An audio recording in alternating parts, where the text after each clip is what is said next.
சுட்டு அந்த அது ஒடுக்குற அளவுக்கு அது ஒரு கலவரம் இல்லை. ஏன்னா எல்லாருக்கும் தெரியும், மக்களாக தான் முன்னின்று போராடினாங்க. எந்த அரசியல் கட்சி தலைவரும் முன்னிற்கல. இது மனு கொடுக்க வந்தது தான். மனுவை வாங்கிட்டு ஒரு 5 பேர் முன்னாடி வந்து மனுவை கொடுங்க அப்படின்னு ஆட்சியருடைய உதவியாளர் சொல்லியிருந்தா கூட அது நடந்திருக்கும். அதை விட்டுட்டு சுட்டு கலைச்சி விட வேண்டிய அளவுக்கு அது ஒரு இல்லை. கலவரம் நடக்கும்னு எப்படி முன்கூட்டியே தீர்மானித்து ஆயுதம் ஏந்திய காவலர்கள் குவிக்கப்பட்டிருந்தாங்க. இதெல்லாம் இவ்வளோ கேள்வி எழுதில்ல.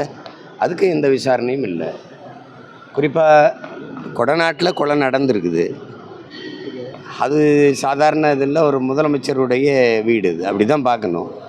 ஒரு நிமிடம் கூட மின்சாரம் துண்டிக்கப்படாது. ஆனால் 1 மணி நேரம் துண்டிக்கப்பட்டிருக்கு. இவ்வளோ கேள்விகள் எழுதலை. அது யார் அங்கே செஞ்சது?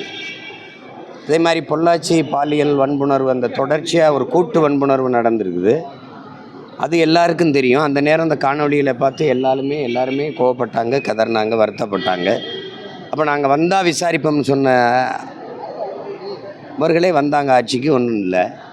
இப்போ ஒவ்வொன்றும் அப்படியே கடத்தி விடப்படுதே ஒழிய நியாயமான உண்மையான விசாரணை நடத்தி முறையான அது தண்டனைகளை பெற்றுக் கொடுத்து அது வர்றதில்லை.